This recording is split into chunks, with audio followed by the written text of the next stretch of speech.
പിന്നെ വരുന്ന പുതുമക്കാരുണ്ട്. കുറെ മീറ്റിങ്ങിൽ ഇങ്ങനെ അവരെങ്ങനെ പങ്കെടുക്കുന്നുണ്ട്. ഈ അടുത്ത കാലത്ത് കുറച്ച് ഫിസിക്കൽ മീറ്റിങ്ങിൽ പോയി പങ്കെടുക്കാൻ സാധിച്ചു. അപ്പൊ അതിൽ ഓരോന്നിനൊക്കെ കണ്ടുമുട്ടാനും സാധിച്ചു. ഈ ഓൺലൈൻ മീറ്റിങ്ങിൽ സ്ഥിരമായിട്ട് വരുന്നവരൊക്കെ ഈ ഫിസിക്കൽ മീറ്റിംഗ് പോയപ്പോ വെറുതെ ജസ്റ്റ് ഒന്ന് അന്വേഷിച്ചാണ്, എടാ ബിഗ് ബുക്ക് കിട്ടിയോ, അല്ലെ പടികൾ ഇത് കിട്ടിയോ, അറ്റ്ലീസ്റ്റ് 2 ഫാമിലിറ്റികളും കിട്ടിയോന്ന് പറഞ്ഞാൽ ഇല്ലില്ല, അതൊന്നും ആരും ചോദിച്ചിട്ടില്ല, ഒന്നും അങ്ങനെ കിട്ടിയിട്ടില്ല, അതൊന്നും അറിയില്ല. അതിനെപ്പറ്റി അറിയാത്തവരെ ആളുകൾ വളരെ ഭംഗിയായിട്ട് ഷെയറിംഗ് ഒക്കെ നടത്തുന്നത് കാണാം. അപ്പോ ഇത് ആരാണ് ശ്രദ്ധിച്ചത്, എവിടെയാണ് ഇതിന്റെ ഭാഗങ്ങൾ എന്നുള്ളതൊന്നും ആരും നോക്കിയിട്ടില്ല. എന്നാലും കുറെ ഉള്ളത് കുറച്ചെണ്ണം അവിടെ സ്റ്റോക്ക് ഉള്ളതൊക്കെ ആ ഫിസിക്കൽ മീറ്റിങ്ങിലുള്ള സ്ഥലത്ത് നിന്നൊക്കെ അവർക്ക് വാങ്ങിക്കൊടുക്കാനും മറ്റുള്ളതിനൊക്കെ ശ്രമിച്ചിട്ടുണ്ട്. അതിൽ 1-2 പേരെ അടുത്ത് ക്യാഷ് ഇല്ലായിരുന്നു എന്ന് പറഞ്ഞ്, എന്നിട്ട് അത് എല്ലാം കൂടി എന്തൊക്കെ കാട്ടി ഒപ്പിച്ച് എല്ലാം കൂടി വാങ്ങിക്കൊടുക്കാനൊക്കെ ചെയ്തിട്ടുണ്ട്. കേൾക്കുന്നുണ്ടോ?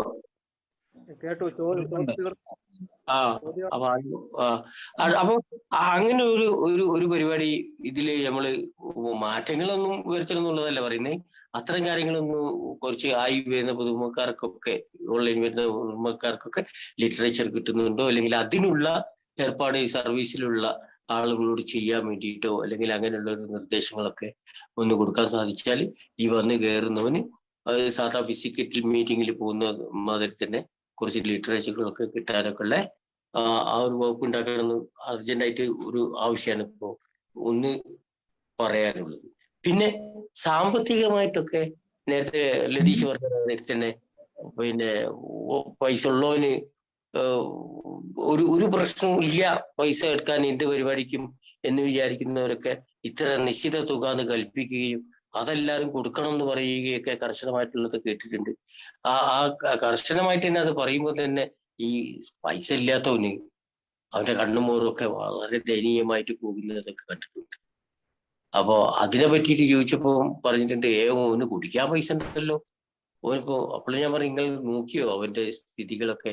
നിങ്ങളിപ്പോ പറയുന്ന പൈസയൊക്കെ അവൻ തന്നു കഴിഞ്ഞാൽ ചിലപ്പോ അവരെ മുണ്ട് മടക്കി കെട്ടിയിട്ടോ അല്ലെങ്കിൽ അങ്ങനെ ആയിരിക്കും. കുടുക്കിനെ കാലത്തുള്ള കഥ നിങ്ങൾ വിടിയെന്നൊക്കെ പറഞ്ഞിട്ടും സ്വീകരിക്കപ്പെട്ടിട്ടില്ല. അതെന്തോ ഒന്ന് എന്നൊക്കെ ഉള്ള ഒരു ഇതേ കേട്ടിട്ടുള്ളൂ. അപ്പൊ അതിനൊക്കെ ഒരു തനതായ രീതി, അത് ഒരു ഗ്രൂപ്പിന്റെ സ്വയം പര്യാപ്തതയിൽ പെട്ടതാണോ, അല്ലെങ്കിൽ ഇത് പാരമ്പര്യം അതിൻ്റെതായുള്ള കണ്ടീഷനിൽ എങ്ങനെ പോകുന്ന രീതിയിലാണോ എന്നുള്ളതൊന്ന് വിശദാക്കി തരണേ. അല്ല ഷിബു, ഹലോ, പറഞ്ഞോ. അതില് ഇപ്പൊ ഈ ഖലീൽക്ക പറഞ്ഞത് ഒരു പൊതുവായിട്ടുള്ളൊരു കാര്യമാണെങ്കിൽ അതിന് മറുപടി എങ്ങനെയാന്ന് വെച്ചാല്, ആൽക്കോളിക് അനോണിമസ് വ്യക്തികളെക്കാൾ കൂടുതൽ തത്വങ്ങൾക്ക് മുൻസ്ഥാനം കൊടുക്കുന്ന ഒരു പരിപാടിയാണ്. അപ്പൊ അതില് വ്യക്തികൾ വളരാൻ വേണ്ടിയിട്ട്, റിക്കവറിക്ക് വേണ്ടിയിട്ടുള്ള ഒരുപാട് ടൂൾ കിറ്റുകൾ നമ്മളെ മുന്നോട്ട് വെക്കുന്നുണ്ട്. അത് പടികളാവാം, പാരമ്പര്യങ്ങളാവാം, ബിഗ് ബുക്ക് ആവാം, സ്പോൺസർ ആവാം, ഇത്യാദി ഒരുപാട് കാര്യങ്ങളുണ്ട്. അപ്പം ഈ ഒരു കാര്യത്തിൽ ഏതെങ്കിലും 1-2 അനുഭവങ്ങളോ അല്ലെങ്കിൽ ഇങ്ങനെയുള്ള അതിനാണ് 2 വാക്കുകൾ നമ്മൾ പറയാറ്, ബ്ലീഡിങ് ഡീക്കൻസും സീനിയർ സ്റ്റേറ്റ്സ്മാൻമാരും എന്ന് പറഞ്ഞ ആളുകൾ. വെച്ചാൽ പൊക്കമതിയായ പഴമക്കാരും രക്തമൊലിപ്പിക്കുന്ന പഴമക്കാരും. അപ്പൊ ഇത് എല്ലാ കാലത്തും നമ്മളുടെ മുമ്പിലുണ്ടാവും. അപ്പൊ ഇതിനെ അതിജീവിക്കാൻ ഒരേ ഒരു മാർഗ്ഗമേ ഉള്ളൂ, നമ്മൾ പ്രോഗ്രാമിനെ മുറുകെ പിടിക്കുക എന്നുള്ളതാണ്. അപ്പൊ അതല്ലാതെ എവിടെയെങ്കിലും ഇങ്ങനെയുള്ള 1-2 അനുഭവങ്ങൾ ഉള്ളത് കൊണ്ട് ഇത് മൊത്തം അങ്ങനെ ആയി പോകും എന്നുള്ള ധാരണയൊക്കെ തെറ്റാണ്. അപ്പൊ നമ്മൾ വരുന്ന നവാഗതരെ അല്ലെങ്കിൽ ഇത്തരം ആളുകളെ ഒരു സ്പോൺസറുമായിട്ട് ബന്ധപ്പെട്ട് അവരെ അതിലേക്ക് പ്രോത്സാഹിപ്പിക്കാനും അത്തരം ആളുകൾക്ക് അതിന്റെ അനുഭവങ്ങൾ ഗ്രൂപ്പിൽ പങ്കുവെക്കുമ്പം ഞങ്ങൾ എങ്ങനെയാണ് ഇങ്ങനെയുള്ള തെറ്റിദ്ധാരണകളൊക്കെ അതിജീവിച്ചത് എന്നുള്ളത് അനുഭവം, ശക്തിയും പ്രതീക്ഷയും പരസ്പരം പങ്കുവെക്കുക എന്ന് പറഞ്ഞാൽ ഇന്നത്തെ ഡെയിലി റിഫ്ലക്ഷൻ ഒക്കെ പറയുന്ന മാതിരി ഒരു ഗ്ലോബൽ ഷെയറിംഗ് ആണ്. അതിലെല്ലാ കാര്യങ്ങളും ഉൾപ്പെടണം. അല്ലാതെ വെറും കുടിച്ച കഥകൾ മാത്രം പറഞ്ഞു കഴിഞ്ഞാൽ ഒരു ആഗോളതലത്തിലുള്ള ഒരു ഷെയറിംഗ് ആവില്ല. അപ്പൊ അതിന് അതേ മാർഗമുള്ളൂ. നമുക്ക് അതിനുള്ള എല്ലാ സാങ്കേതികമായ കാര്യങ്ങളും നമ്മളുടെ കൈവശമുണ്ട്. അത് നമ്മൾ പറഞ്ഞുകൊണ്ടേ ഇരിക്കുക. അതിന്റെ ഒരു ഭാഗമാണ് ഇപ്പൊ ഈ നടക്കുന്ന പരിപാടി എന്ന് വേണമെങ്കിൽ നമുക്ക് കൂട്ടിച്ചേർക്കാം. ഓക്കെ,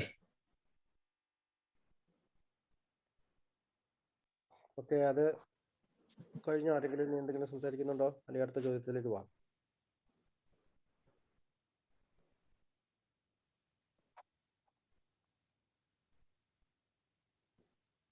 അടുത്ത ചോദ്യം 2. ഏതെങ്കിലും ഒരു പാരമ്പര്യത്തെ ഞാൻ മുറുകെ പിടിക്കുമ്പോൾ അത് മറ്റുള്ളവരെ എങ്ങനെ ബാധിക്കുന്നുവെന്ന് ശ്രദ്ധിക്കാറുണ്ടോ?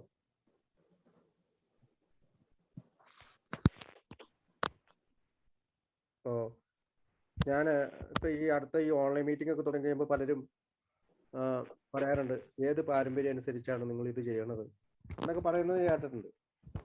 ഏത് പാരമ്പര്യമാണ് തെറ്റിപ്പോയതെന്ന് പറയാൻ അവർക്ക് കഴിയാറില്ല.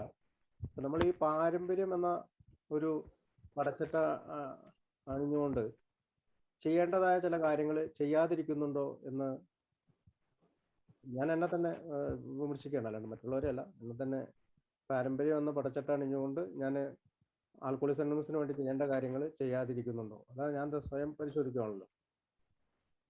അപ്പോൾ പലപ്പോഴും ഏറ്റവും പ്രശ്നമാണ് ഈ അനോണിമിറ്റി. അങ്ങനെയൊക്കെ നമ്മൾ ഇതിവിടെ പറയാവോ, എനിക്ക് ഈ AI പറ്റി എനിക്ക് അവിടെ ജോലി സ്ഥലത്ത് സംസാരിക്കാൻ പറ്റുമോ, അല്ലെങ്കിൽ ഞാൻ എൻ്റെ കുടുംബത്തിലെ ഏതെങ്കിലും അംഗങ്ങളോട് അല്ലെങ്കിൽ ബന്ധുക്കളോട് ഇത് സംസാരിക്കാവോ എന്നൊക്കെ മുറുകെ പിടിക്കുന്ന ഒരു സാഹചര്യമൊക്കെ ഉണ്ടായിട്ടുണ്ട്.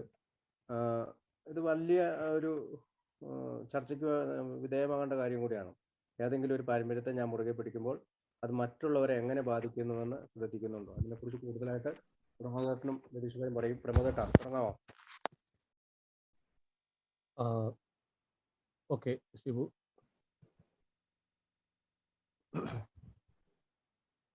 അതിലെ രണ്ടാമത്തെ ചോദ്യം, ഏതെങ്കിലും ഒരു പാരമ്പര്യത്തെ ഞാൻ മുറുകെ പിടിക്കുമ്പോൾ അത് മറ്റുള്ളവരെ എങ്ങനെ ബാധിക്കുന്നുവെന്ന് ശ്രദ്ധിക്കാറുണ്ടോന്നാണ്.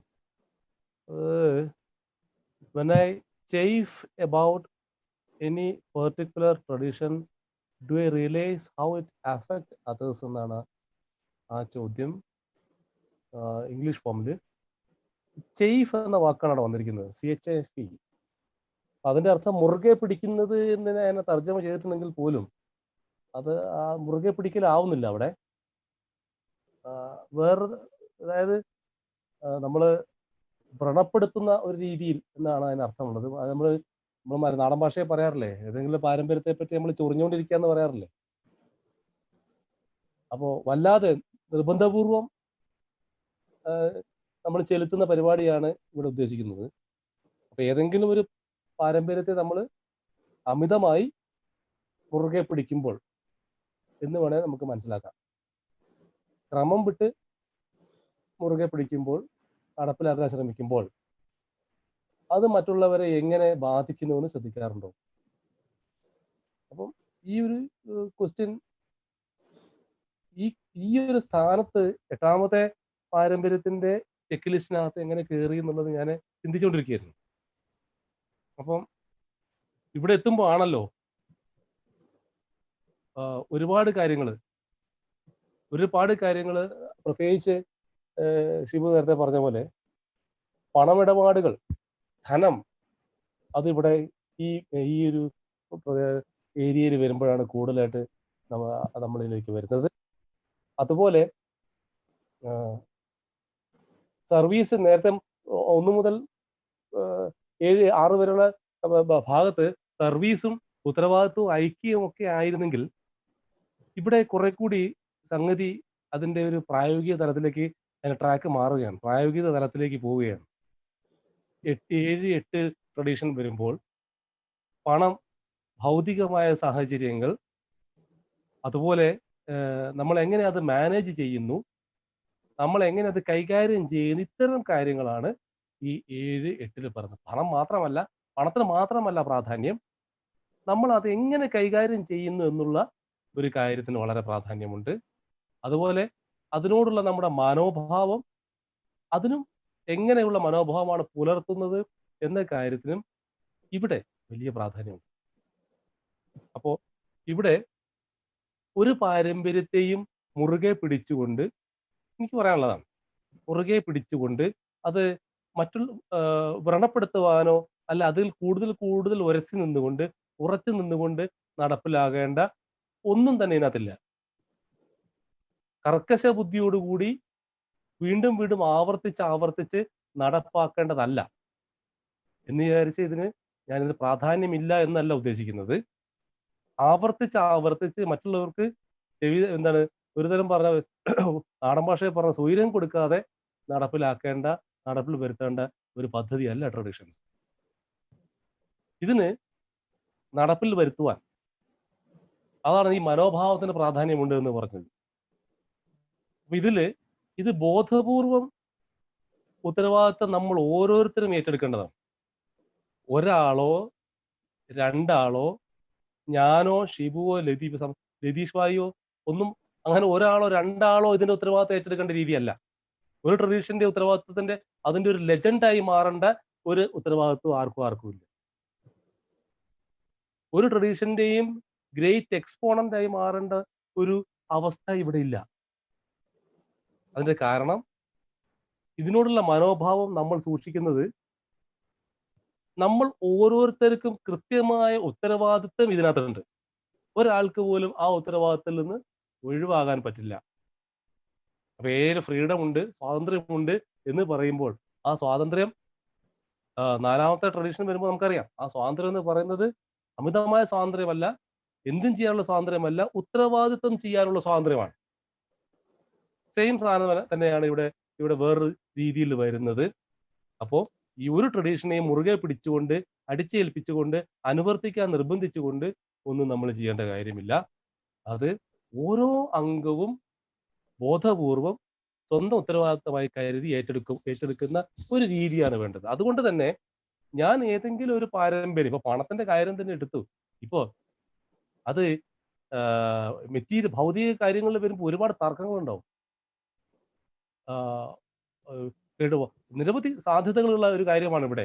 ഗ്രൂപ്പിന്റെ പണം, ഗ്രൂപ്പിന്റെ കിറ്റി, ഗ്രൂപ്പിന്റെ ആനിവേഴ്സറി, ഗ്രൂപ്പിന്റെ സംഭാവനകൾ, ഗ്രൂപ്പ് GSOക്ക് കൊടുക്കുന്ന കോൺട്രിബ്യൂഷൻസ്, ഗ്രൂപ്പിന്റെ വാടക, പിന്നെ അതുപോലെ ഗ്രൂപ്പിന്റെ പ്രൂഡന്റ് ഫണ്ട്, ഗ്രൂപ്പിന്റെ ബാങ്ക് അക്കൗണ്ട് എന്ന് തുടങ്ങി, ഞാനിത് ഗ്രൂപ്പ് എന്ന് പറയുന്നതിൽ കൂടി ഇത് ഇന്റർ ഗ്രൂപ്പിനും ഏരിയ കമ്മിറ്റികൾക്കൊക്കെ സെയിം ബാധകമായിട്ടാണ് ഞാൻ സംസാരിക്കുന്നത്. അപ്പോൾ ഇത്തരം കാര്യങ്ങൾ, മേഖലകളൊക്കെ ഇവിടെ ശക്തമായിട്ട് നമ്മുടെ മുന്നിലേക്ക് വരുന്ന ഒരു ഭാഗമാണിത്. അപ്പൊ അവിടെയൊക്കെ ട്രഡീഷൻ എന്ന് പറഞ്ഞുകൊണ്ട് നമ്മൾ ട്രഡീഷൻ എന്ന് പറഞ്ഞുകൊണ്ട് ആവർത്തിച്ച് ആരുടെയും പിന്നാലെ പോകേണ്ട കാര്യമില്ല. ബിക്കോസ് ഇത് നമ്മളുടെ ഓരോരുത്തരുടെയും ബോധപൂർവമായ ഉത്തരവാദിത്തപ്പെടുന്നതാണ്. ഇത് ഇത്രയും കാര്യങ്ങൾ തന്നെ എക്സ്പ്ലനേറ്റീവ് ആണെന്നാണ് ഞാൻ വിചാരിക്കുന്നത്. എനിക്ക് എന്നെ മനസ്സിലാക്കിയ കാര്യങ്ങളാണ് പറഞ്ഞത്. Okay, thank you. Okay Shibu, അതിലേ ഹലോ കേൾക്കാം, പറഞ്ഞോ. അപ്പൊ ഏതെങ്കിലും ഒരു പാരമ്പര്യത്തിന്റെ കാര്യത്തിലൊന്ന് കൂട്ടിച്ചേർക്കാൻ മനസ്സിൽ തോന്നിയ ഒരു കാര്യം, അപ്പൊ നമ്മളിപ്പോ ഈ ഓൺലൈൻ മീറ്റിങ്ങുകൾ വന്ന സമയത്ത് പലപ്പോഴായിട്ട് ആദ്യ കാലത്തൊന്നും നമ്മൾ ഈ 7th ട്രഡീഷൻ, നമ്മൾ കിറ്റിയുടെ കാര്യങ്ങൾ അങ്ങനെ മെസ്സേജ് ആയിട്ടോ മീറ്റിങ്ങിൽ പറയുന്നതായിട്ട് നമ്മൾ ശ്രദ്ധിച്ചിരുന്നില്ല. ഒന്നോ രണ്ടോ വ്യക്തികളൊക്കെ മുൻകൈ എടുത്തിട്ടാണ് ഈ ഓൺലൈൻ മീറ്റിങ്ങുകളൊക്കെ നടന്നത്. അപ്പൊ ഈ ഓൺലൈൻ മീറ്റിങ്ങുകളിൽ ഈ പാരമ്പര്യങ്ങൾ പൂർണ്ണമായിട്ട് പാലിക്കാൻ നമുക്ക് സാധിക്കാത്തൊരു സ്ഥിതിവിശേഷം ഉണ്ടായിരുന്നു. ഇത് നിർഭാഗ്യകരമായ ഒരു അവസ്ഥയാണെന്ന് വേണമെങ്കിൽ കരുതാം. കാരണം നമ്മൾ പെട്ടെന്നുണ്ടായ ഈ പാൻഡമിക്കിലുള്ള അവസ്ഥകളായിരുന്നു. പക്ഷെ നമ്മൾ അതിജീവിച്ചു, നമ്മൾ അതിനോടൊക്കെ പൊരുത്തപ്പെട്ട് നമ്മൾ മുന്നോട്ട് പോയപ്പം അതിന്റെ ട്രഡീഷനൊക്കെ നമ്മൾ വളരെ കൃത്യമായിട്ട് പാലിക്കാൻ തുടങ്ങി. അപ്പൊ ഒരു ദിവസം തന്നെ 3ഉം 4ഉം മീറ്റിങ്ങുകളിൽ കയറുന്ന നമ്മളെ പോലുള്ള അപൂർവം കുറച്ച് ആളുകളൊക്കെ ഉണ്ടായിരുന്നു. അപ്പൊ ഇവിടെയൊക്കെ ഈ മോഡറേറ്റർ എന്ന നിലയിലോ ഈ അങ്ങനെയുള്ള ഹോസ്റ്റ് ചെയ്യുന്ന ആളുകളൊക്കെ, അതായത് ചാറ്റ് ബോക്സിലൊക്കെ 7ാം പാരമ്പര്യം, kitty, Google Pay number, WhatsApp number എന്നൊക്കെ പറഞ്ഞിട്ട് നമ്മൾ കൊടുക്കാൻ തുടങ്ങി. പക്ഷെ അതൊന്നും എൻ്റെ ഉത്തരവാദിത്വം അല്ല. അതെന്തോ കുറച്ച് ആളുകൾ അങ്ങനെ കൊടുക്കുന്നുണ്ട്. അപ്പൊ അത് കാനഡയിൽ നിന്ന് മറ്റേ ഷിബു കൊടുത്തോളും, അല്ലെ യൂറോപ്പിൽ നിന്ന് മറ്റാൾ കൊടുത്തോളും, അപ്പൊ തന്നെ വലിയ പൈസ ആയല്ലോ. അപ്പൊ ചില ആളുകൾ പറയുന്നത് കേൾക്കാം, 3000 കഴിഞ്ഞ തവണ മാസത്തെ അടച്ചു, ഒരു കൊല്ലത്തേക്കുള്ളത് 15,000 അടച്ചു കഴിഞ്ഞതാണ് മറ്റേ ഗ്രൂപ്പ്, അപ്പൊ ഇതൊന്നും എൻ്റെ ബാധ്യതയല്ല എന്ന് ചിന്തിക്കുന്ന ഒരു വിഭാഗവും.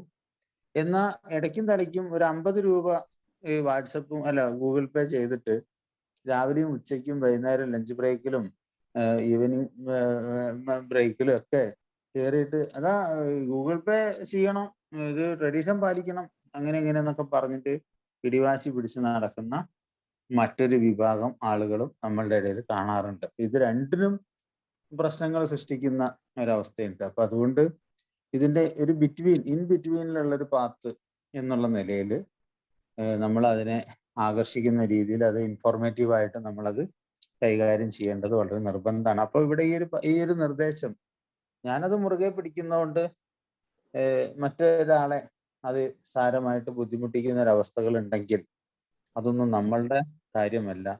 ഞാൻ എൻ്റെ ട്രഡീഷൻ ഞാൻ പാലിക്കുക. എൻ്റെ അടുത്ത് 10 രൂപയേ ഉള്ളൂ, അത് ഗൂഗിൾ പേ ചെയ്ത് കൊടുത്തിട്ട് നമ്മൾ അതിനോട് നീതി പുലർത്തുക. 1000 രൂപ കൊടുക്കുന്ന ആള് അയാൾ അത് ചെയ്യട്ടെ എന്ന് വിചാരിച്ചിട്ട് നമ്മൾ നമ്മളുടെ കാര്യങ്ങൾ ചെയ്യുക എന്നുള്ള കാര്യങ്ങളാണ് അവിടെ അനുവർത്തിക്കേണ്ടത്. മറ്റൊരു കാര്യം, നമ്മുടെ സേവന കേന്ദ്രങ്ങൾക്ക് നമ്മൾ എന്താ പറയുക, ഉത്തരവാദികളായ കമ്മിറ്റി അല്ലെങ്കിൽ ഈ പറഞ്ഞ ശമ്പളക്കാരെ നിയമിക്കുമ്പോൾ leadership in vital role in a എന്ന് പറയുന്ന പോലെ നമ്മൾ ഏതെങ്കിലും രീതിയിൽ സേവകരായി മാറുമ്പം അത് വ്യക്തികളെക്കാൾ കൂടുതൽ തത്വങ്ങൾക്ക് മുൻസ്ഥാനം കൊടുക്കണം. നിങ്ങളെ വ്യക്തികൾ വലിയ വർത്താനൊന്നും പറയണ്ട. ബിൽഡബ്ല്യൂ തന്നെ പറഞ്ഞിരിക്കണം, ഞാൻ സ്റ്റിൽ ബിഗിനർ എന്നൊക്കെ പറഞ്ഞിട്ടുണ്ട്. അതുകൊണ്ട് നിങ്ങൾ അവിടെ പോയി ഇരുന്നാൽ മതി, ബാക്ക് ബെഞ്ചിൽ പോയി ഇരുന്നാൽ മതി. അതുകൊണ്ട് അധികം വർത്താനൊന്നും പറഞ്ഞു, ഇവിടെ ആരും ഭരിക്കാനൊന്നും അങ്ങനെയൊക്കെ ഉണ്ടാവുന്ന ഒരു തരം ഹാഷായിട്ടുള്ള ചില സമീപനങ്ങൾ, അതും ശരിയല്ല. എന്നാൽ ഇത് ഭരണകർത്താവാണെന്ന് സ്വയം അങ്ങനെ ഭാവിച്ചുകൊണ്ട് പ്രവർത്തിക്കുന്നതും വളരെ ബുദ്ധിമുട്ടുള്ള. രണ്ടുപേരും ഉണ്ടാക്കുന്ന ഭവിഷ്യത്തുകൾ ഈ പറഞ്ഞ മാതിരി എങ്ങനെ ബാധിക്കുമെന്ന് നമ്മൾ ശ്രദ്ധിക്കുന്നുണ്ടോ എന്നുള്ള ചോദ്യം ഈക്വലി ഇമ്പോർട്ടൻ്റ് ആണ്. അത് നന്നായിട്ട് അതൊരു ഫുള്ളി നമ്മൾ ട്രഡീഷൻ ആണ് അത് ഫോളോ ചെയ്യുന്നു എന്ന് വിചാരിച്ചിട്ട് ഞാനവിടെ വ്യക്തിയൊന്നും ഇല്ല, കസേരയിൽ ഇരിക്കുന്ന ഒരു ശരീരം മാത്രമേ ഉള്ളൂ, അതൊരു ആത്മാവാണ്, അതുകൊണ്ട് ഞാനൊന്നും അറിയില്ല രാമനാരായണ അത് എന്ന രീതിയിൽ ഇരുന്നാൽ അത് ഒരു ട്രഡീഷൻ ആവൂല. എന്നാൽ ഏതെങ്കിലും രീതിയിൽ ഞാൻ ചെയർമാനാണ്, എന്നെ അവർ വിളിച്ചില്ലല്ലോ, എന്നെ ക്ഷണിച്ചിട്ടില്ല അവിടുത്തെ ഇന്റർഗ്രൂപ്പ് വാർഷികത്തിന്, ആ കൺവെൻഷനിൽ ഞാൻ ഏരിയ കമ്മിറ്റി ചെയർമാനാണ്, ഞാനൊരു ട്രസ്റ്റിയാണ്, അതുകൊണ്ട് അവരെന്നെ ക്ഷണിക്കാത്തതുകൊണ്ട് ട്രസ്റ്റി പങ്കെടുത്തില്ല, അങ്ങനെയുള്ള ഒരു കാര്യവും ആൽക്കഹോളിക് അനോണിമസിൽ ഇല്ല എന്ന് സ്വയം ഞാൻ വിശ്വസിക്കുന്നു. അത് ഈ പാരമ്പര്യവുമായി ബന്ധപ്പെട്ട് നോക്കുകയാണെങ്കിൽ അത് അങ്ങനെ തന്നെ വേണം നമുക്ക് കരുതാൻ. കാരണം നമ്മൾ ഒരിക്കൽ സേവകരായിട്ട് തിരഞ്ഞെടുത്തു കഴിഞ്ഞാൽ നമ്മൾ ആർക്ക് വേണ്ടിയാണോ സേവനം ചെയ്യുന്നത് അവരോട് കമ്മിറ്റഡ് ആയിരിക്കുക എന്നുള്ളതാണ്. നമ്മളിപ്പോൾ ആരും പിന്നെ ക്ഷണനം മറ്റുള്ള കാര്യങ്ങളൊക്കെ ഔപചാരികതയുടെ ഭാഗമായിട്ട് നമുക്ക് മറ്റൊരു പേജിലേക്ക് അത് മാറ്റി വെക്കാന്നല്ലാതെ ഈ ഒരു പാരമ്പര്യമായിട്ട് നമ്മൾ ഡിസ്കസ് ചെയ്യുന്ന സമയത്ത് അതിന് വലിയ വാല്യൂസ് ഒന്നും കാണാൻ സാധ്യതയില്ല എന്നാണ് വ്യക്തിപരമായ എൻ്റെ അനുഭവങ്ങൾ പറയുന്നത്. പിന്നെ ഇങ്ങനെയുള്ള 2 കാര്യങ്ങളാണ് എനിക്കതിൽ കൂട്ടിച്ചേർക്കാനുള്ള ഒരു കാര്യം. പ്രത്യേകിച്ച് ഒന്നുമില്ല. ഇനി ആർക്കെങ്കിലും എന്തെങ്കിലും ഉണ്ടെങ്കിലൊക്കെ പറയാം. ഓക്കെ.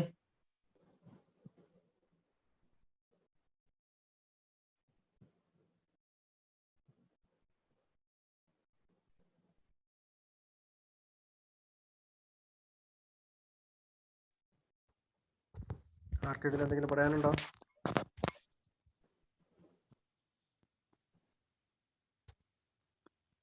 അല്ല, പറയാനും അല്ല ചോദിക്കാൻ തന്നെയാണുള്ളത്. ഇതിപ്പോ പാരമ്പര്യങ്ങള് ഗ്രൂപ്പില് നടപ്പാക്കേണ്ടത് തന്നെയാണ്, അത് നിർബന്ധമായിട്ട് വേണം താനും. അപ്പൊ ഇത് എങ്ങനെയൊക്കെ മറ്റുള്ളവരെ ബാധിക്കുന്നു എന്നാണല്ലോ ഇത് ചോദിച്ചത്. എന്തെങ്കിലും ഒരു പാരമ്പര്യത്തെ ഞാൻ മുറുകെ പിടിക്കുമ്പോൾ അത് മറ്റുള്ളവരെ എങ്ങനെ ബാധിക്കുന്നു എന്ന് ശ്രദ്ധിക്കാറുണ്ടെന്ന്. അപ്പോ അത് അത്രത്തോളം ഉള്ള ഒരു കമ്മിറ്റ്മെന്റ് അല്ലെങ്കിൽ അങ്ങനെ ഒരു രീതി അല്ലെങ്കിൽ അത്രത്തോളം പാരമ്പര്യത്തെ മുറുകെ പിടിച്ച് പോകുന്ന ഒരു സ്റ്റൈലൊന്നും ഒരു ഗ്രൂപ്പിലും വല്ലാതെ കണ്ടിട്ടുമില്ല. കുറെയൊക്കെ വാമൊഴിയായിട്ട് കേട്ട ആ രീതിയിൽ തന്നെ ഓരോരോ ഗ്രൂപ്പും പോകുന്നുള്ളൂ.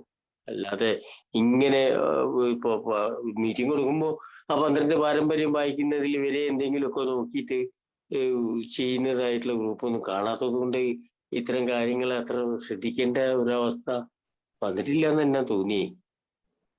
അതുകൊണ്ട് ഇതിനെപ്പറ്റി ഒന്നും പറയാനും കഴിയുന്നില്ല. ഓക്കെ.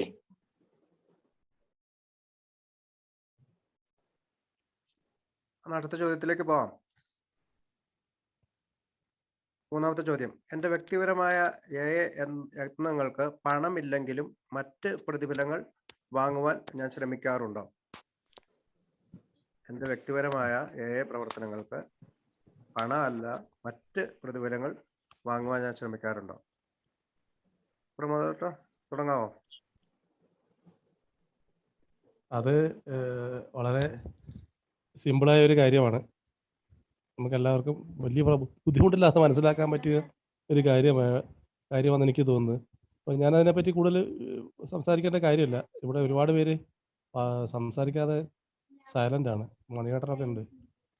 വ്യക്തിപരമായ യത്നങ്ങൾക്ക് നമ്മളൊക്കെ പണം ഒരു പ്രശ്നമായിരിക്കില്ല പലപ്പോഴും. പക്ഷെ അതിനേക്കാൾ കൂടുതൽ മറ്റെന്തെങ്കിലും പ്രതിഫലങ്ങൾ ഒക്കെ നമ്മൾ പറ്റാറുണ്ടോ എന്നുള്ളതാണ് ഇവിടെ ചോദ്യം. അത് ഒരു നന്ദി വാക്കായാൽ പോലും, അല്ലെങ്കിൽ ഒരു ഗ്രാറ്റിറ്റ്യൂഡ് ഫീലിംഗ് ആയാൽ പോലും, അല്ലെങ്കിൽ മറ്റെന്തെങ്കിലും തരത്തിലുള്ള പേഴ്സണൽ റിലേഷൻഷിപ്പ് ക്രിയേറ്റ് ചെയ്യുന്ന എന്ന തരത്തിലായാൽ പോലും, മറ്റെന്തെങ്കിലുമൊക്കെ റിവാർഡുകൾ നമ്മൾ ആഗ്രഹിക്കാറുണ്ടോ? അപ്പോൾ അത് വളരെ ഈസി ആയിട്ട് കൺവേ ചെയ്യപ്പെടുന്ന ഒരു ക്വസ്റ്റ്യൻ ആണ്. എല്ലാവരും പാർട്ടിസിപ്പേറ്റ് ചെയ്യട്ടെ അവരുടെ അനുഭവങ്ങളായിട്ട് എന്ന് ഞാൻ പറയുന്നു. എല്ലാവർക്കും പറ്റിയില്ലെങ്കിലും സൗകര്യം പങ്കെടുക്കാൻ പറ്റാനുള്ള സാഹചര്യമുള്ള ആൾക്കാർ ചർച്ച ചെയ്യട്ടെ. നമുക്ക് കേൾക്കാം. ഞാൻ കേൾക്കാൻ ഇഷ്ടപ്പെടുന്നു. ഓക്കെ. നമ്മുടെ പ്രവർത്തനങ്ങൾ എന്ന് പറയുമ്പോൾ സൗജന്യ സേവനമാണ് നമ്മൾ ചെയ്യണമെന്നാണ് നമ്മുടെ ഓരോ ഇത്. കാരണം നമുക്ക് കിട്ടിയ സുബോധം പിന്നെ ആ പ്രതിഫലം ആയിട്ട് മറ്റ് പ്രവർത്തനങ്ങളിൽ ഏർപ്പെടുന്നു എന്നൊക്കെയാണ് ധാരണ. പക്ഷേ ഈ സൗജന്യ സേവനം ചെയ്യുമ്പോഴും നമ്മൾ നന്ദി ആഗ്രഹിക്കുകയും ചെയ്യുന്നു. അതേസമയം നമ്മൾ പല കാര്യങ്ങൾ വിമർശിക്കുകയും ചെയ്യുന്നു. സൗജന്യ സേവനം നന്ദി ആഗ്രഹിക്കുന്നു, പല കാര്യങ്ങൾ വിമർശിക്കുക. കാരണം സൗജന്യ സേവനമാണല്ലോ. സൗജന്യ സേവനത്തിന് വിമർശനവും പറ്റില്ല, നന്ദിയും പറ്റില്ല. രണ്ടും ചെയ്തു കൂട്ടുന്നുണ്ട്. അപ്പൊ ഈ ഒരു പാരമ്പര്യം വെറുതെ ഒന്ന് തന്നെ ഓർമ്മിപ്പിച്ചു എന്ന് മാത്രം. രതീഷ് ഭായ്.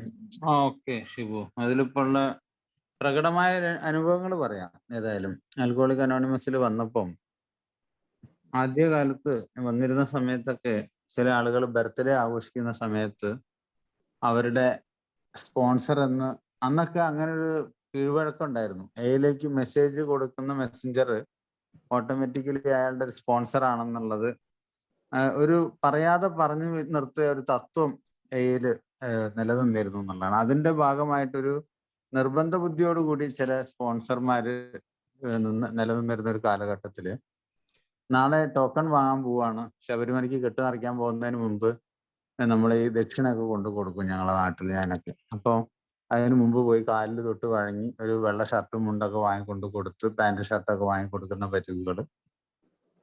അതുകൂടാതെ ഇപ്പോഴും എനിക്കറിയാം, ആള് മരണപ്പെട്ടു പോയി. അയാള് തൂങ്ങി മരിക്കുകയത്. അയാളെ സോബറൊന്നും ആയില്ല. വെള്ളിക്കാരന്റെ വീടിന്റെ ആധാരം പണയം വെച്ച് അതിന് കുറെ കാശൊക്കെ ഡിവൈഡ് ചെയ്തെടുത്തു. അന്നൊക്കെ ഈ സേട്ടുവിന്റെ അടുത്ത് പലിശയ്ക്കൊക്കെ വാങ്ങുന്ന പരിപാടിയാണ്. ബാങ്കിലൊന്നും വെക്കുന്ന കാലമല്ല. അല്ല, ഉണ്ടായിരുന്നെങ്കിലും എളുപ്പത്തിലും കിട്ടാനുള്ള ബുദ്ധിമുട്ട് കൊണ്ട് ഇവിടെ ഇയാൾക്ക് കുറച്ച് കാശിന്റെ ആവശ്യമുണ്ട്, ഈ ന്യൂക്കമർക്ക്. അപ്പൊ അതുകൊണ്ട് തന്നെ ഈ സീനിയർ മെമ്പർക്കും കുറച്ച് ആവശ്യമുണ്ട്. അപ്പൊ ഇയാളെ സോബറാക്കിയതിന്റെ ഭാഗമായിട്ട് വീട്ടിൽ പോയിട്ട് ആധാരം എടുത്തു കൊണ്ടുപോയിട്ട് അവര് പണം വാങ്ങി ഷെയർ ഇട്ടെടുത്ത കഥ. അവസാനം അയാൾ തൂങ്ങി മരിച്ചു. രണ്ടുപേരും ഇപ്പം മരിച്ചു, അത് വേറെ കാര്യം. അപ്പൊ ഞാൻ പറഞ്ഞു വരുന്നത് ഇങ്ങനെയൊക്കെയുള്ള ഒരുപാട് കാര്യങ്ങൾ. പിന്നെ ഈ ഒരു ബർത്ത്ഡേ ആഘോഷിക്കുമ്പോൾ എന്താ പറയാ, ഉപകാര സ്മരണ അങ്ങനെയുള്ള കാര്യങ്ങൾക്ക് വേണ്ടിയിട്ട് വേദിയിൽ വെച്ചിട്ട് ഫോട്ടോ കൊടുക്കുക, മെമൻറ്റോ കൊടുക്കുക, പ്രത്യേകമായിട്ടുള്ള ഗിഫ്റ്റുകൾ റാപ്പർ ചെയ്ത് കൊടുക്കുക, ഇങ്ങനെയൊക്കെയുള്ള ഒരു 3-4 അനുഭവങ്ങൾ ഞാൻ കണ്ടിട്ടുണ്ട്. ഷോൾ അണിയിക്കുക. അപ്പോൾ ഇങ്ങനെയൊക്കെ അത് നിഷേധിക്കാൻ കഴിയുന്നില്ല ഈ പറഞ്ഞ ഈ പഴമക്കാരോ അല്ലെങ്കിൽ ബ്ലീഡിംഗ് ഡീക്കൻസിന് അത് നിഷേധിക്കാൻ പറ്റുന്നില്ല. അത് നിഷേധിക്കുക എന്ന് പറഞ്ഞാൽ അത് വളരെ ഭംഗിയായി ആ കാര്യത്തെ, പാരമ്പര്യത്തെ മുറുകെ പിടിക്കുന്ന രീതിയിലായിരുന്നെങ്കിൽ പിന്നീട് വരുന്ന ആളുകൾ അത്തരം കാര്യങ്ങൾ ചെയ്യാതിരിക്കാൻ ശ്രമിച്ചേനെ എന്ന് എനിക്ക് തോന്നിയ ഒരുപാട് അനുഭവങ്ങളുണ്ട്. എന്തായാലും അതൊക്കെ ഒരുപക്ഷെ നമ്മൾ നേരത്തെ പറഞ്ഞത് അതിന്റെ ഏറ്റവും ഉയർന്ന തലാണ്. ഒരു നന്ദി വാക്ക് പോലും നമുക്ക് വേണ്ട എന്ന് പറയുന്ന അവസ്ഥ. പക്ഷെ അതിനേക്കാളൊക്കെ എത്രയോ വലിയ അപകടമാണ് മറ്റു കാര്യങ്ങൾ. ഇതും നമുക്ക് പറയാം, നന്ദി മുന്നോട്ടാണ്, gratitude should go forward. No backward എന്ന് നമ്മൾ പറയുന്ന പോലെ. അതെ, നമ്മളിപ്പോ ഒരാളെ സഹായിച്ചു, അയാൾ ഷെയർ ചെയ്യുമ്പോൾ ലതീഷ് ഭായ് ഇല്ലെങ്കിൽ ഞാൻ മരിച്ചു പോയേനെ, അല്ലെങ്കിൽ അയാൾ എൻ്റെ ദൈവമാണ് എന്നൊക്കെ പറഞ്ഞിട്ടുള്ള പല ഷെയറിങ്ങിലൊക്കെ നമ്മൾ വരുമ്പോൾ നമ്മളത് തിരുത്താൻ ശ്രമിക്കാൻ പലപ്പോഴും ശ്രമിച്ചിട്ടുണ്ട്. ഇത് നന്ദി നിങ്ങൾ മറ്റൊരാൾക്ക് കൊടുക്കുക, എനിക്ക് സൗജന്യമായി കിട്ടിയത് നമ്മൾ കൊടുക്കുന്നതാണ്. വാസ്തവത്തിൽ നമ്മളെല്ലാവരും അത് രാത്രി 12 മണിക്ക് പോയിട്ടാണെങ്കിലും സഹായിച്ചിട്ടുണ്ടെങ്കിൽ പോലും അത് നമ്മളുടെ സ്വാർത്ഥതയാണ്. അതിൽ നിന്ന് കിട്ടുന്ന ഒരു ആനന്ദം, സന്തോഷം, ബോധത്തിന് നമ്മൾ എത്രമാത്രം നമുക്കത് സഹായിക്കുന്നു എന്നൊക്കെ നമുക്ക് നന്നായിട്ട് അറിയാം. എന്നിട്ട് പോലും അതിനെ മറ്റൊരു രീതിയിൽ അത് നമ്മൾ അനുഭവിക്കുന്നുണ്ടെങ്കിൽ, അല്ലെങ്കിൽ അതിനെ ആഗ്രഹിക്കുന്നുണ്ടെങ്കിൽ, അത് തീർത്തും ഈഗോ ആണ് എന്നുള്ളത് തന്നെയാണ് എനിക്ക് മനസ്സിലാക്കാൻ പറ്റിയത്. എന്തായാലും അതൊക്കെയായിരിക്കും ഇവിടെ ഏതെങ്കിലും രീതിയിൽ പ്രതിഫലം. ഇത് പണമായിട്ട് വേണമെന്നില്ലല്ലോ, മറ്റൊരു രീതിയിൽ. എത്രയോ ആളുകൾ ഇപ്പൊ എനിക്കറിയാം, ഇവിടുത്തെ ഒരു വലിയൊരു സിനിമ, അദ്ദേഹം ബാംഗ്ലൂരിൽ നിന്ന് സോബറായി സ്പോൺസർ എന്ന നിലയിൽ അയാൾ കുറെ സമയം ചെലവാക്കി. അയാൾ പിന്നീട് ഷെയർ ചെയ്തിട്ടുണ്ട്, ഞാൻ അയാളുടെ രാവിലെ എഴുന്നേറ്റ് മറ്റേ സ്പോൺസറുടെ വാഹനം കഴുകി കൊടുക്കണം, അയാളുടെ ഷോപ്പിൽ അടിച്ചു വാരി ജോലി ചെയ്യണം, ഇങ്ങനെയൊക്കെ ഞാൻ ചെയ്യേണ്ടി വന്നിട്ടുണ്ട് എന്നൊക്കെ പറഞ്ഞ 1-2 സുഹൃത്തുക്കളുടെ അനുഭവങ്ങൾ എൻ്റെ മനസ്സിൽ ഈ സമയത്ത് വന്നു. അപ്പൊ അതൊക്കെ നമുക്ക് ഇല്ലാതിരിക്കാൻ ഇത്തരം ചിന്തകൾ നല്ലതാണെന്ന് തോന്നുന്നു. ഓക്കെ, ഞാൻ പറയാം, അനുഭവങ്ങളാണ്. ഇപ്പോ ഒരു ഗ്രൂപ്പില് സ്ഥിരമായിട്ട് വീക്കിലി അവിടെ മീറ്റിംഗ് നടക്കുമ്പോൾ പോകാറുണ്ട്. അപ്പൊ അവിടെ ചില അവസ്ഥകൾ കണ്ടിട്ടുണ്ട്. ഒരു വ്യക്തിന്റെ, പഴമക്കാരനാണെന്ന് പറഞ്ഞാലും അത് അദ്ദേഹത്തിന്റെ സന്തോഷമാണെന്ന് പറയുന്നു. ഇപ്പോ വർഷം തികയുമ്പോ അങ്ങനെയുള്ള വല്ലാത്തൊരു ഒരു ഒരു കടന്നുകയറ്റം അദ്ദേഹത്തിൻ്റെതായിട്ട് മാത്രം, ടോട്ടലി ഒരു ഗ്രൂപ്പിൻ്റെതല്ല, തന്നെ ഷർട്ട് വാങ്ങി കൊടുക്കുന്നു, അല്ലാണ്ട് അവർക്ക് സാരി വാങ്ങി കൊടുക്കുന്നു. അതും വളരെ വിലപിടിച്ച രീതിയിൽ തന്നെയാണ് അത് കൈകാര്യം ചെയ്യുന്നതും പോകുന്നതും. ഇത് കിട്ടാത്ത ഈ വർഷം തികഞ്ഞ ആളുകൾക്ക് ഈ വിവരങ്ങൾ അറിഞ്ഞിട്ട് ഫീലിംഗ് ഉണ്ടായ രീതിയും കണ്ടിട്ടുണ്ട്. കാരണം ഈ ഷർട്ട് കിട്ടിയ ആൾ തന്നെ അവിടെ ഗ്രൂപ്പിൽ വന്ന് പറയും, ഇനിയിപ്പോ ടോക്കൺ വാങ്ങി ഇതാകുന്ന സമയത്ത് എനിക്ക് ഷർട്ട് എന്ന് തുണി എന്നൊക്കെ പറയും. പിന്നെ ഞാൻ ചെറിയ തോതിൽ നോക്കുമ്പോൾ അദ്ദേഹത്തിന് താല്പര്യമുള്ള ആളുകൾക്ക് മാത്രമേ അത് വാങ്ങിക്കൊടുക്കുന്നു, എല്ലാവർക്കും വാങ്ങിക്കൊടുക്കുന്നില്ല, അത് മനസ്സിലായി. അങ്ങനെയാണെങ്കിൽ ഒരു വിഷയമല്ല. അല്ലെങ്കിൽ ഇന്ന ഗ്രൂപ്പിൽ വന്നാല് ഷർട്ട് കിട്ടും, പാന്റ് കിട്ടും, സാരി കിട്ടും എന്നൊക്കെ പറഞ്ഞ ഒരു അണ്ണാച്ചി സ്റ്റൈലില് ഉള്ള ഒരു രീതി മാതിരിയാണോ എന്നൊക്കെ ഇങ്ങനെ തോന്നിപ്പോയിട്ടുണ്ടായി. അപ്പോ അതിനെ പറ്റിയിട്ട് ചെറിയ തോതിലെങ്കിലും ഒന്ന് വ്യക്തമായി പോട്ടെ എന്ന് വിചാരിച്ചിട്ട് തത്വങ്ങളിലാണ് മുന്നിൽ കൂട്ടിയത്. വ്യക്തികൾ പിന്നാലെ പോകാൻ പാടുള്ളൂ എന്നുള്ള ഈ ഓൺലൈൻ തുടങ്ങിയ സമയത്ത് തന്നെ അതിനോടനുബന്ധിച്ചിട്ടുള്ള ഒരു സ്പീച്ച് വരെ അവിടെ വെച്ചു. ഇല്ല, അതിന്റെ ശേഷം എന്തെങ്കിലും ഒരു മെച്ചുണ്ടാകുന്ന നോക്കുമ്പോ അങ്ങനെ ഒരു മെച്ചമൊന്നും ഉണ്ടായിട്ടില്ല. അപ്പോ ഈ വെറുതെ ഇങ്ങനെ അന്നത്തെ ഒരു വെറുതെ ഇതിങ്ങനെ എന്താ എങ്ങനെ എന്നൊക്കെയുള്ള ആ തോൽവിയുണ്ടെന്ന് ഒരു പഴമക്കാരനോട് ചോദിച്ചപ്പോ വളരെ വ്യക്തമായിട്ട് അയാൾ പറഞ്ഞു, ഒരു എന്റെ വീട്ടിൽ ഒരു കാരണവരിപ്പോ ഒരു തെറ്റ് ചെയ്താൽ എന്ത് ചെയ്യും? അവിടെ ചെന്നിട്ട് കാരണവരോട് പോയിട്ട് യോജിച്ചിടും, അല്ലെങ്കിൽ കാരണവരോട് അത് ശരിയല്ല എന്ന് പറഞ്ഞാൽ നല്ല അതൊക്കെ ഉറപ്പാണ്.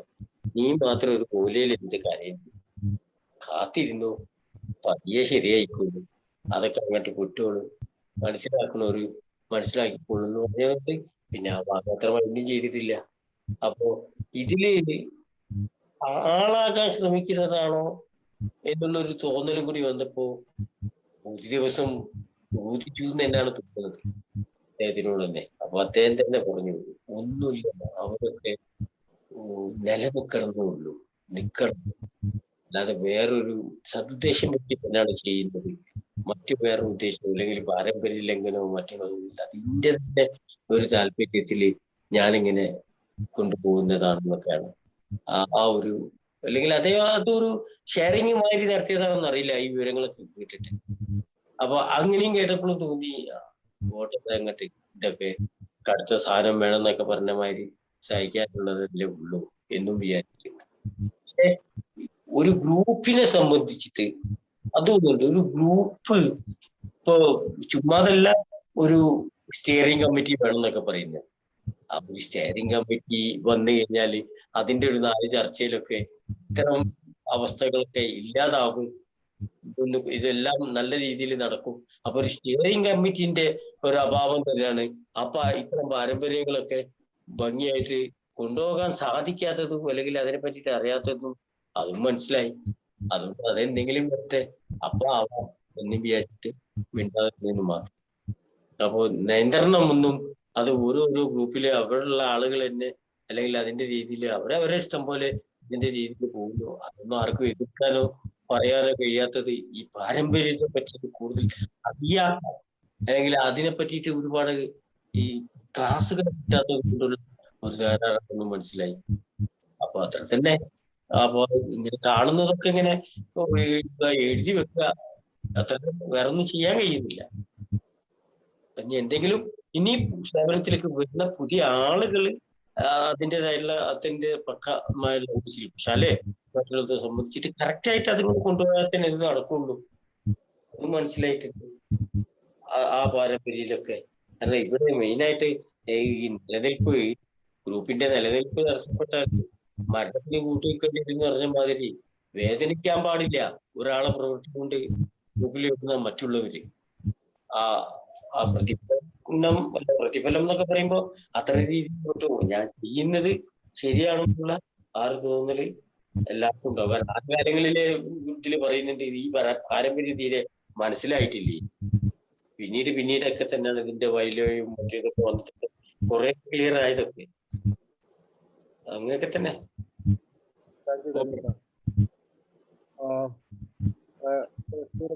തങ്ങൾക്ക് പണമില്ലെങ്കിലും മറ്റു പ്രതിഫലങ്ങൾ വാങ്ങാൻ ശ്രമിക്കാറുണ്ട്. ഇതിനകത്ത്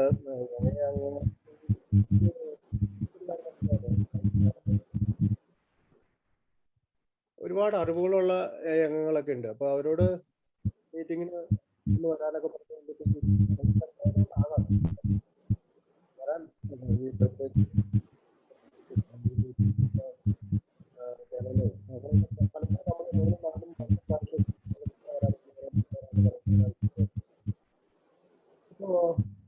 അത് ഒരു ഭാഗമാണ്. കാരണം ആൽക്കോഹോളിക്സ് അനോണിമസിലെ ഒരു അംഗത്തിന് അദ്ദേഹത്തിന്റെ അറിവ് മറ്റ് അംഗങ്ങൾക്ക് പകർന്നു തന്നെയാണ്. ആ പുഷ്പന്റെ മൈക്ക് ഒന്ന് ഓഫാക്കാൻ പറയണേ, അതിൽ നിന്നാണ് ശബ്ദം വരുന്നത്.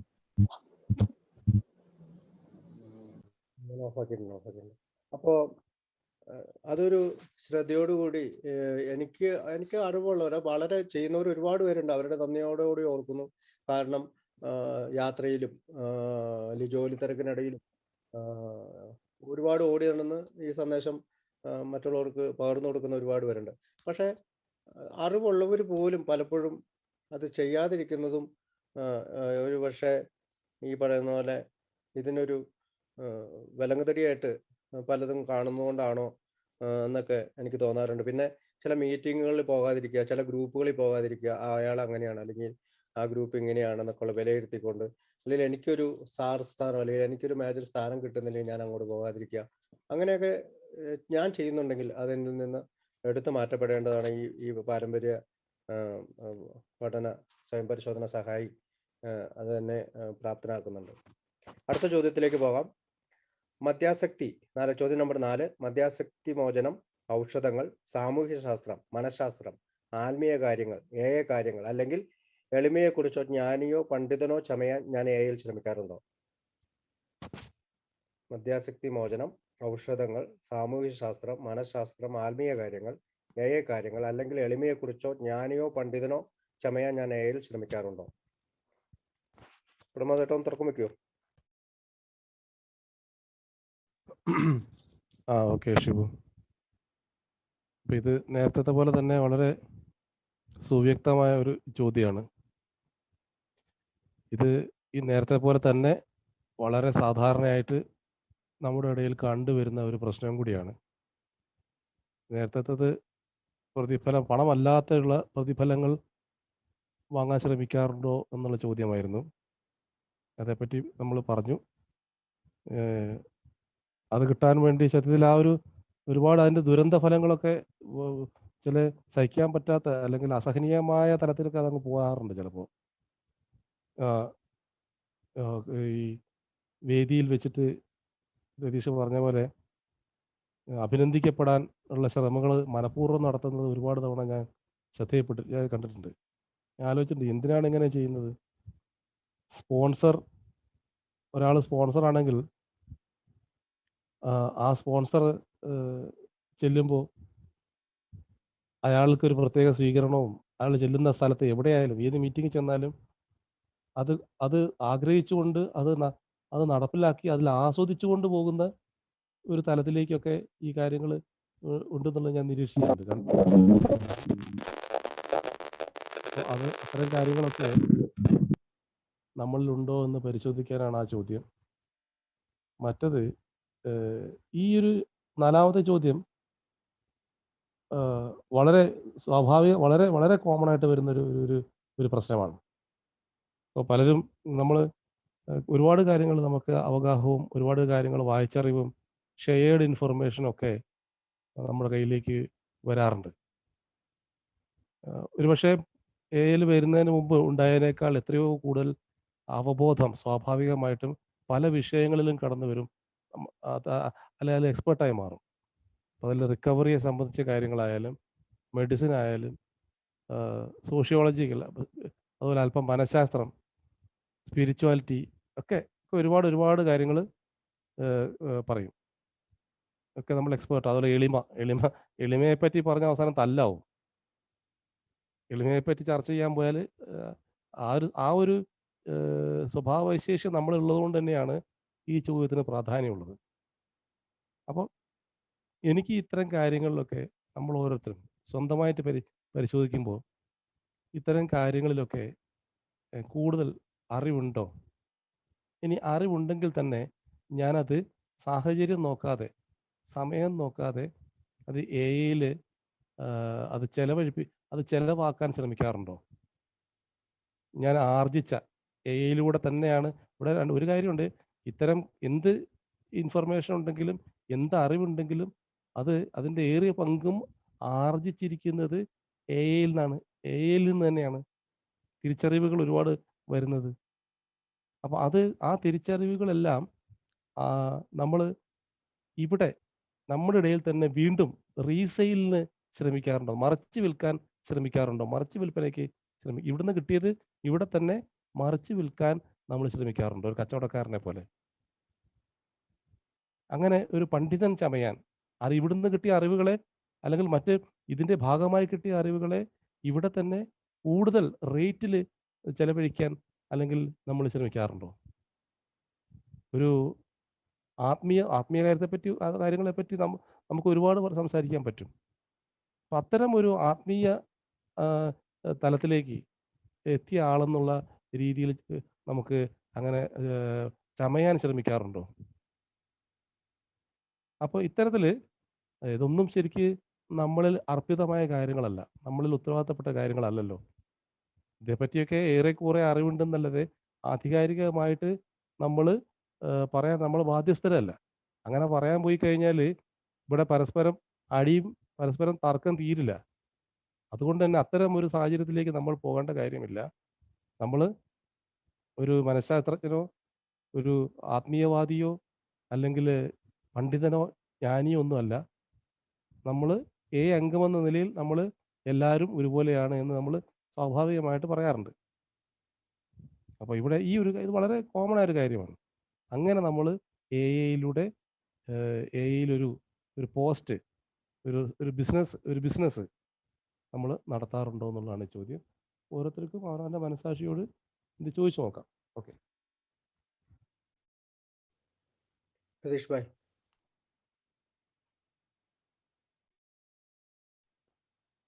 അല്ല, ഇപ്പോ പ്രമോദ് പറഞ്ഞതിനോട് ഇതിപ്പോ നമ്മളെ ഈ 8ാം പാരമ്പര്യം 7ാം പാരമ്പര്യം തന്നെ രണ്ടും കൂടി തന്നെ ആയിട്ട് നമ്മളെ ഒന്ന് പഠിപ്പിക്കുന്നുണ്ടല്ലോ. നമുക്ക് ഈ എയിൽ കൂടി ഗ്രൂപ്പിൽ കൂടിയൊക്കെ മുന്നോട്ട് പോകണമെന്നുണ്ടെങ്കിൽ തന്നെ വ്യത്യസ്ത അഭിപ്രായം ഏകീകരിക്കാൻ പറയുന്നുണ്ടല്ലോ.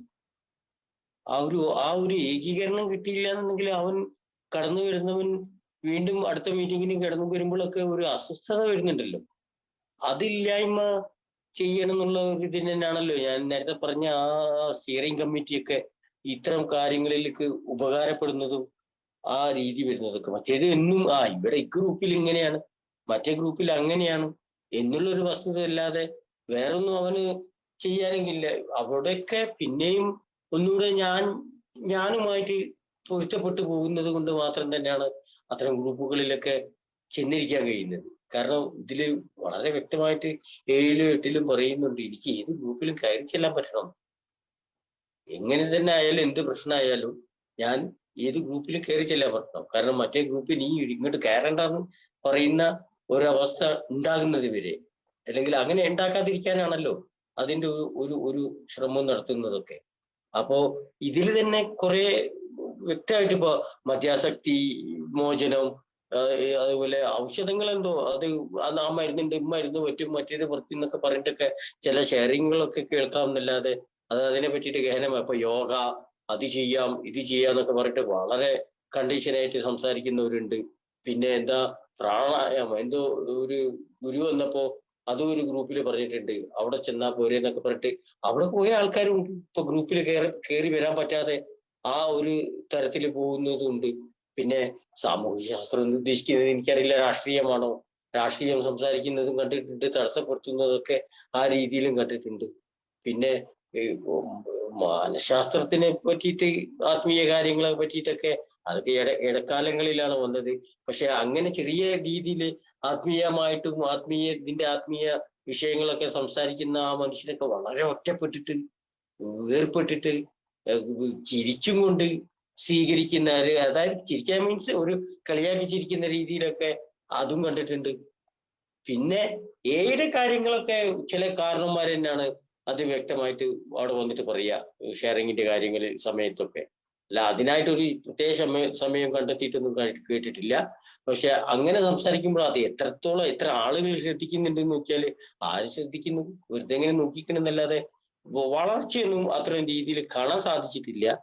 ഇനിയിപ്പോ അതുകൊണ്ട് തന്നെ ഇത്തരം കാര്യങ്ങളൊന്നും സംസാരിക്കാൻ നിൽക്കലുമില്ല. കാരണം കുറെ പ്രതികരണങ്ങളും മറ്റുള്ളതും കണ്ടതുകൊണ്ട് തന്നെ. അപ്പോൾ നോർമലി ഒരു ഷെയറിങ് ചെയ്യുന്നു പോരുന്നല്ലാതെ മറ്റൊന്നും സംസാരിക്കാൻ സാധിക്കാത്ത ഒരവസ്ഥ ഉണ്ടായിട്ടുണ്ട്.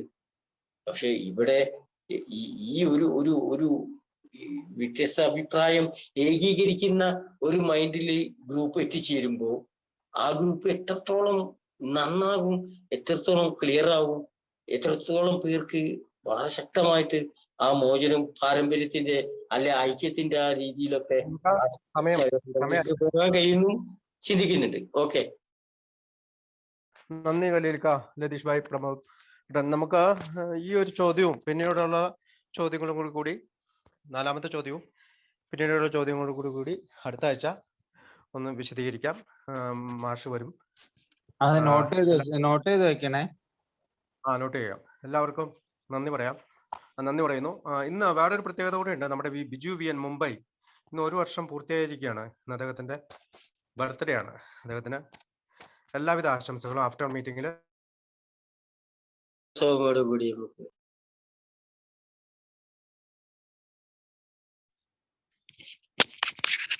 Thank you Shibu.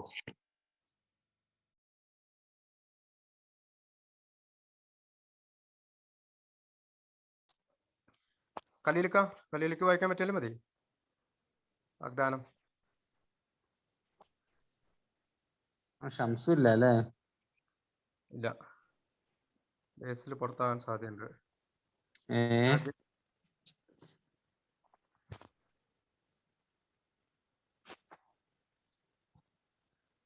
അതിൽ ഞാൻ ഉത്തരവാദിത്വം പറയാം. എന്റെ ഉത്തരവാദിത്തമാണ്. ഹലോ, എന്റെ ഉത്തരവാദിത്തമാണ്. എവിടെയെങ്കിലും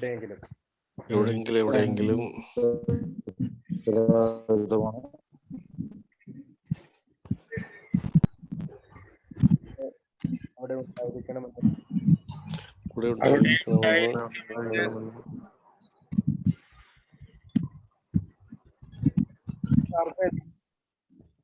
ഞാൻ ആഗ്രഹിക്കുന്നു. അതെന്റെ ഉത്തരവാദിത്തമാണ്. പ്രാർത്ഥന. ദൈവമേ മാറ്റുവാൻ പറ്റാത്തവയെ സ്വീകരിക്കുവാനുള്ള പ്രശാന്ത മനസ്ഥിതിയും മാറ്റുവാൻ പറ്റുന്നവയെ മാറ്റുവാനുള്ള ധൈര്യവും ഇവയെ തമ്മിൽ തിരിച്ചറിയുവാനുള്ള വിവേകവും ഞങ്ങൾക്ക് നൽകണമേ. Keep coming back to our mic തുറക്കാതെ വാഗ്ദാനം വായിച്ചോണ്ടേ ഇരിക്കുന്ന ഞാൻ. എന്തൊരു കഷ്ടം. നന്ദി. വീണ്ടും വരിക. നീ നാളെ വായിക്കുക. ബർത്ത്ഡേ സോങ് പാടാ. ആ എന്നെ നാളെ 5 മണിക്ക് വായിക്കാൻ തുടങ്ങാമല്ലോ മണ്ണേട്ടാ. Okay okay. മഴ നിക്കാതെ പെയ്യാണ്, നോക്കിയിട്ട് വായിക്കുക. ഇവിടെ മഴയില്ല കേട്ടോ, ഇവിടെ മഴയില്ല, പക്ഷെ ഇവിടെ റേഞ്ച് ഇങ്ങോട്ട് വരുന്നില്ല.